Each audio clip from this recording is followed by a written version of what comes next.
tayo tumayo para tayo makapagsimula ng ating Sunday School.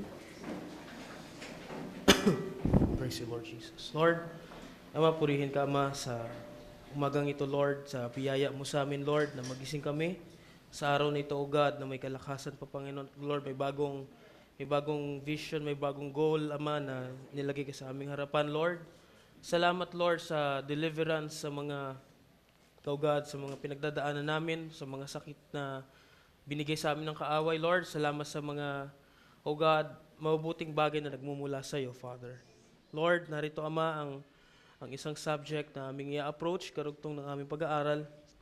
And Lord, buksan mo, Panginoon, ang unawa ng mga tao, Panginoon. Mabigyan mo sila, Lord, ng spiritual understanding, O God, dahil maliban na magkaroon ng kapahayagan mula sa iyo, Lord, walang magiging kabuluhan, Lord, ang pag-uusapan namin, O God. Lord, help me, O God, as I set aside myself for you. O God, ikaw ang kumilos sa kanila, Ama. Ikaw ang mangusap sa kanila. Have your own way, Lord, and maging blessing ang Sunday School na ito, Ama. At magumapa, O God, hanggang sa matapos ang gawain ito sa buong araw na ito, O God. Para sa iyong kapurihan, this is what we ask and this is what we pray for your glory. In the name of the Lord Jesus Christ. Amen. Praise God. Makaupo na po kayo. Praise God. So, salamat sa Panginoon. Dapat po kasi nung nakaraan ay nakapag-Sunday School tayo. Kaya lang dahil dun sa brownout, alanganin na po sa oras. Kaya ngayon na po natin itutuloy. So we know God is behind every move. We don't know why. We don't know what caused those things to happen. But we believe that God knows the perfect time and all the perfect things to happen. Okay? Now, mga kapatid, ang pag-uusapan natin, ito'y karugtong. The Lost Perfection, ang subtitle niya is Wounds Leading Toward Perfection. Mga sugat patungo sa kasakdalan. Di pag nagkasugat yun, brother, di hindi na perfect yun. May sugat na eh. It's not perfect anymore if it has a wound, right? That's the carnal thinking, but when you think about God, thinks about things, you need to have that wound first in order for you to be made perfect. And we're going to discuss that further. So, mga kapatid, makita nyo, ito dito tayo nagtapos nun. So, for every child that's born in the world is born in sin, shaped in iniquity, come to the world speaking lies. Is that right? So, the person inside, there's a sinner to begin with. So, that's to begin with. Now, inside of that is a spirit which you become when you were born in here, and the breath of life is breathed in you. That spirit is of a worldly nature because it was not given from God, but it was given, permitted by God, not by God. Now you got that? So, Job chapter 14, verse 1 to 2, man that is born of a woman is of few days and full of trouble. Maikli daw yung kanyang buhay, at ito'y punong-puno ng kabagabagan. Kaya nga lahat tayo nakakaramdam ng kabagabagan, mga kapatid. Wala sa atin na nakahiga sa bed of roses. Alright? Maski wala sa message, makita nyo, naghihirap din sila. Pero yun ang kagandahan, mga kapatid, dahil ang Panginoon ay nasa iyo, may comfort ka sa lahat ng mga troubles na ito. Now, number 2, or verse 2. He cometh forth like a flower and is cut down. So, ang tao, kinumpara sa isang halaman. And is cut down. He fleeth also as a shadow and continueth not. Pag titignan nyo, parang napakawalang pag-asa, mga kapatid. Hanggang doon na lang yung tao na pagka nabuhay siya, sisibol, mamumukad ka, at unti-unti pag humahapon na siya natutuyo na lang at nahuhulog at namamatay. Parang ang lungkot na eksena, mga kapatid, no? But, tingnan nyo sabi ng prophet, she's guilty. Who? The woman. She's the one that caused every baby to be born blind. She's the one that caused every grave to be dug. She's the one that caused sin, sickness, sorrow. An ambulance can't ring unless a woman caused it. It's not me saying it, it's the prophet, all right? No crying can be done, no sin, no death, no sorrow, no suffering, but a woman done it.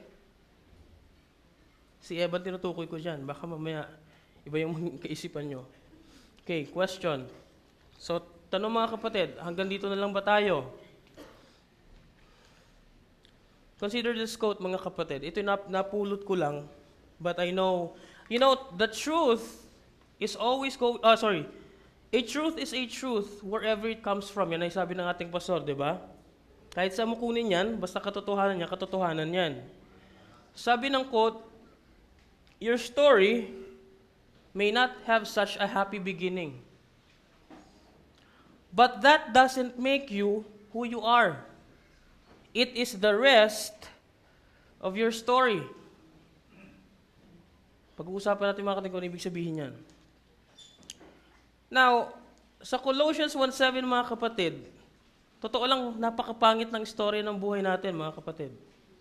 No? Siguro, hindi si Barjong. Siguro kung si Barjong hindi mananampalataya at nag-confess tayo isa-isa rito kung ano yung pinagdaanan natin nakaraan, baka ang dami na nahuli. Alright? Why? Kasi talagang makasalanan tayo mga kapatid eh. Now, to whom God would make known what is the riches of the glory of this mystery among the Gentiles, which is Christ in you, so you have a hope. Christ in you, the hope of glory. There's no hope. There's no hope for your money or for your gold or whatsoever you have. The hope is in Christ. That's the only hope. That's the word. Okay. To think that one time we were, past tense, alienated from you, from God, without hope, yan ang kalagayan natin mga kapatid. Without mercy, without God, without Christ in this world, living for the enemy of our soul. And one day, Jesus found us and saved us and cleansed us from a life of sin and give us the Holy Spirit. Give us the Holy Spirit because that's only our hope. And set us in the service for God. So mga kapatid, kung titingnan niyo mga kapatid, yung panimula natin as sinners, it's not a happy beginning to begin with. It's not. And if I'm going to confess to you, siguro panidirihan niyo ako mga kapatid, what my life before was, but this is what I'm going to tell you. I may not be what I am now, right now, what I should be, but I am not the same as I was before. That's also the same with your testimony, all right? Okay, we're going to discuss this. Sino po nakakaalam? Sino mga mahilig sa halaman? Okay, mahilig kayo sa halaman. Alam niyo itong word na to? Grafting? Okay, sige, mag-uusap tayo tungkol sa grafting.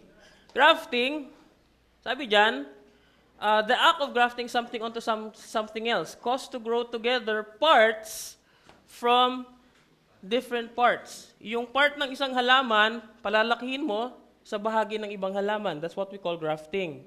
Anong connection niyan, anong connection niyan, Bar Arnel, sa subject natin? Anong connection niyan sa you may have a sorrowful beginning, but it's not who you are. It's the rest of your story that precludes or that concludes who you are. Ba? Tingnan natin mga kapatid, bakit may grafting sa natural? No? Isipin niyo, bakit may grafting sa natural? Kung may grafting sa natural, ito'y anino lamang ng tunay na grafting sa spiritual. Paano grafting? Now, bago natin pag-usapan yung grafting mismo, advantages of grafting mga kapatid. Sabi dyan, precocity. Ang mga halaman na namumunga ng 5 hanggang 9 na taon ay pwedeng mamunga na simula 2 years pa lang. Let me tell you this. Ito ang old rootstock. Yung mga katawan yung mga kapatid. At kahit anong gawin nyo, ang tagal niya bago mamunga ng pagtitiis. Kailangan mo nang maigraft yan para sa konting panahon lang, kayang palitawin ng husbandman yung bunga.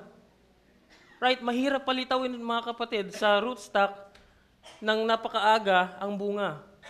Para magawa niya yon, kailangan niyang i-graft muna yung halaman. At pag nag-graft yun, mas maagang namumunga yung halaman. Anong connection nun sa halaman sa inyo? Kayo'y halaman. Dwarfing. Ang mga halaman na masyadong matataas ay pwede mong maabot. Hindi ka mahihirapan sa pagkuha ng bunga dahil sila ay mababa. Pag yung grafting mga kapatid na i-implement sa mga tao, yung mga mayayaman mga kapatid, makaka-fellowship mo dito. Yung mga hindi mo maabot, Diba? Sila Tatay Roy, maabot mo kasi, why? They're already grafted, mababa na sila. Si Barjong, maabot nyo sila. Kung yung ibang mga pulis, tinatakbuhan nyo kapag nakita nyo si Barjong, hindi, nilalapitan nyo. Why? He's already grafted. Naabot nyo siya, bumaba na siya. Do you see that in the spiritual sense? Mas madali magparami mga kapatid. So yung mga halaman ay mas madaling paramihin upang magbigay ng mas maraming resulta o produkto. That's the purpose of grafting. Kasi kung si Lord Jesus Christ na natili sa ganon, na hindi siya nag-graft, hindi siya nagbigay ng sarili niya, hindi siya nagpa-graft, hindi siya dadami. Mananatili siya ron. Sabi nga, ang trigo ang trigo kapag hindi ito nahulog at namatay, hindi siya dadami. No? So, yun ang purpose ng grafting mga kapatid. Sturdiness. Ang mga halaman ay mas magiging matatag at nagkakaroon ng matitibay na sanga. Kapag grafting mo mga kapatid, ang isang halaman, mas tumitibay yung mga sanga niyan. Yun ang purpose ng grafting. So mas matibay yung sanga niya, mas matibay siya sa pagsuong sa bagyo, kasi kung hindi ka tumanggap ng Espiritu Santo mga kapatid, sabihin ko sa iyo, kahit anong bagyo, ligwa ka kaagad. But because you were grafted, may kalakasan na kahit gusto mo nang give up, there's something that encourages you, nagpapatuloy ka pa rin. Why? Because you're grafted. Disease, pest resistance. Ang halaman na may kakayahang hindi masira ng sakit ay peste, ay pwede mo parami, lalo sa mga lugar na ang lupa ay may sakit o peste. Lalo ngayon, nagkakalat yung Ebola at kung ano mga sakit. Kailangan ng grafting talaga. Dahil pag hindi ka nag-graft, mga kapatid, kawawa ka. Sa sakit na darating, sa sakit na kumakalat ngayon. Lalo sa sakit ng kasalanan, hindi ka makukure dyan. Kaya kailangan mo ma-grafting. Next. Repair. May magagawa ang grafting upang maisaayos ang nasirang bahagi ng katawan ng isang puno at dumaloy ng tama ang sustansya sa buong katawan. Sa gayon, ang buhay ng isang puno ay tatagal. What's repair? Restoration.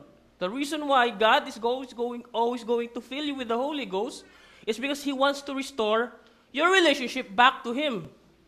That's why there's a repair. That's why He wants to graft everyone, if possible. Grafting is just for the bride. It's not for all. Okay, pagpapalit ng uri ng bunga. Ito ang pinaka-purpose ng grafting. Why? Kasi mga kapatid, ang bunga natin, napaka-asim. Hindi mo pwede i-market. Diba? Napaka-asim ng bunga nito. Napakasama. Ngayon, kung gusto mong palitan yung uri ng bunga niya, kailangan mo siyang i-grafting. Naging ibig sabihin ko ng grafting, mga kapatid? Tumatakbo ba yung spiritual helmet nyo? Alright. So kung ang bunga ng isang puno ay maasim kagaya ng mangga, pwedeng mapalitan ng mga bunga nito ng mga matatamis na bunga sa pamamagitan ng grafting. Maintain consistency, mga kapatid. Kasi, bakit maintain consistency, mga kapatid? Ang mga halaman ay likas na may pagkakaiba ng katangian lalo sa bunga. Kailangan ng grafting upang magkaroon ng pare-parehas o consistent na quality ng bunga mula sa mga puno. Hindi yung para sumusuntok ka sa hangin sa pananampalataya. Because once you're grafted, the fruit na ibubunga mo, mga kapatid, sure ang quality niyan.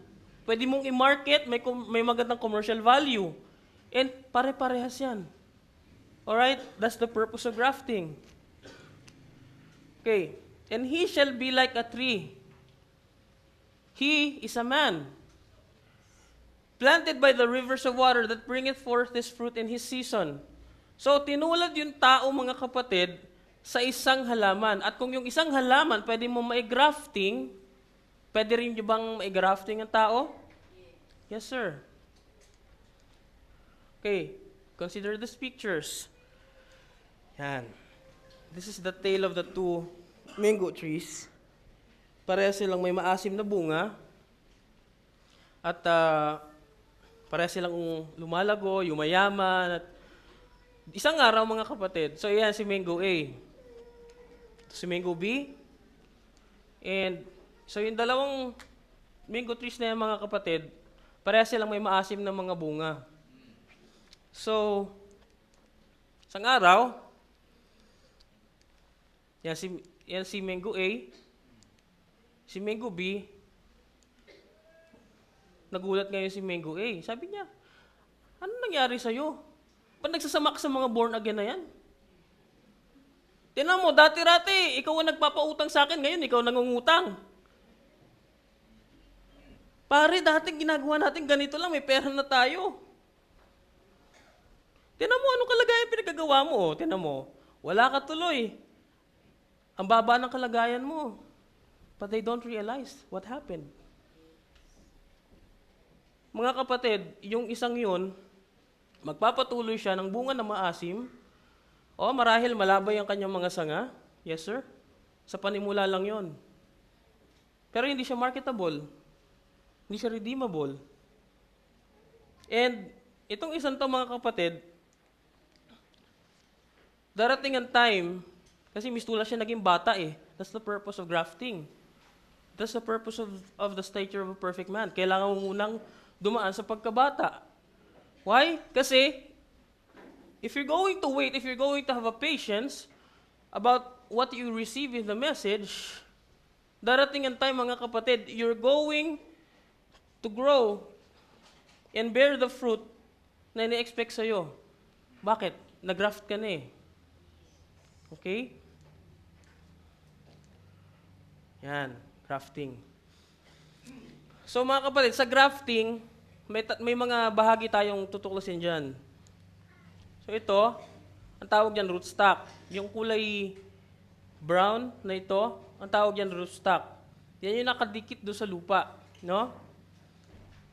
Yan yung old nature mo. Yung old nature mo o yung outward man mo. No? Now, pag nagpatuloy yan mga kapatid, maasim ang bunga niyan. Walang mabuting mapapala dyan. So, kailangan mo nitong sayon. Yan yung si Kristo, yan ang Holy Ghost, yan ang pag-asa mo para mamunga ka ng kaaya-aya sa paningin ng Panginoon. Alright? Now, pansinin niyo mga kapatid, ano yun? It's a union that makes the sayon and the rootstock to be one. So, the rootstock, you may actually see that as a rootstock na nadadapa at nagkakasala at nangihina, but let me tell you this, there's a hope in there which is actually your head. Who is the head of the church? Christ. And that union will make you one. For this union to work, the death of the sayon needs to meet the death of the rootstock. Mga kapatid, namatay na ba yung sayon? Yes, sir. 2,000 years ago, namatay yung sayon. Ngayon, ang kailangan para mag-fit, kailangan mga kapatid, maputol din yung head ng rootstock. At kapag naputol na yung head ng rootstock, namatay na siya, namatay na si Kristo, pag hinugpong mo siya, is going to be a very powerful union. That's the grafting. How do we know that the tree o yung puno ay isang grafted o paano mo malalaman? Okay, ito grafted to. Obserbahan natin. Nakita niyo yan mga kapatid? Nakita niyo yung yan ay V-shape that is formed and there's a wound in a tree. So yung sugat na yan, mga kapatid, diyan mo malalaman kung yung isang puno ay grafted. May pinagdaanan siyang mga sugat. V is for victory. You can never have that victory unless you're grafted first.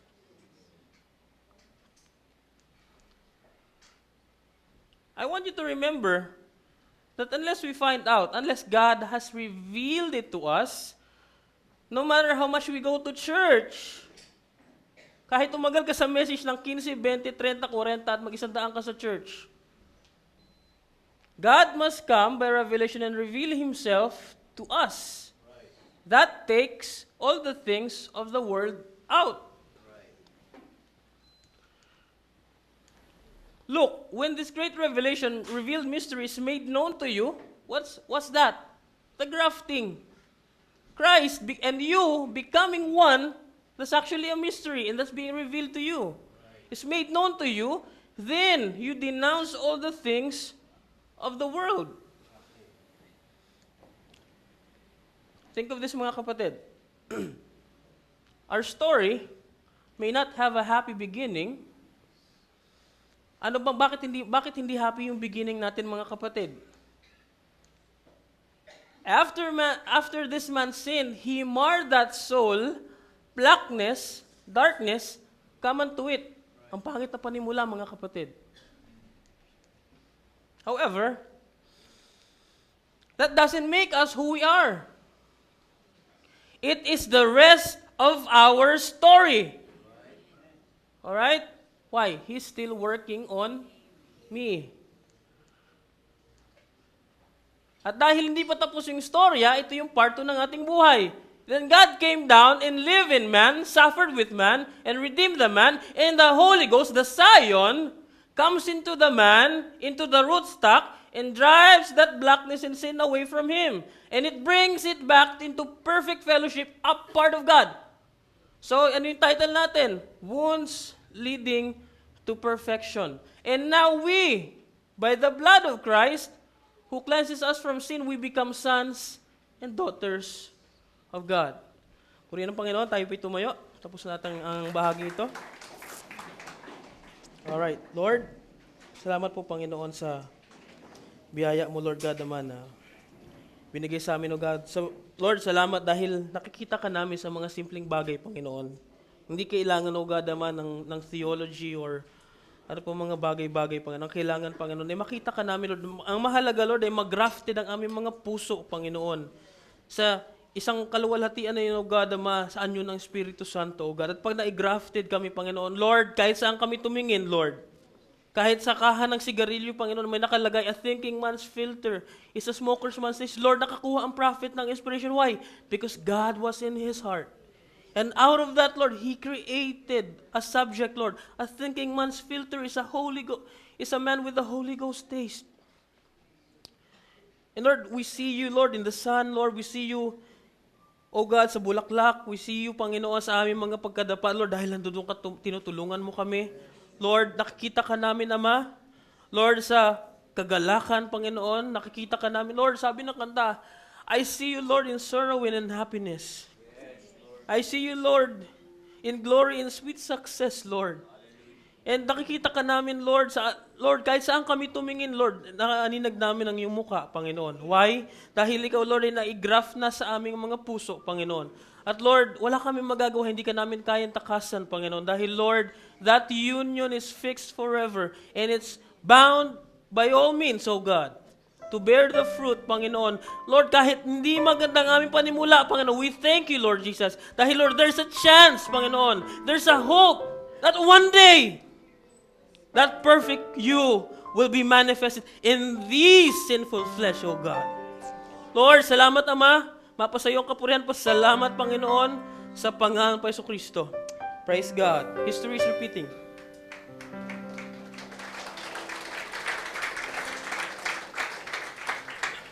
Hallelujah.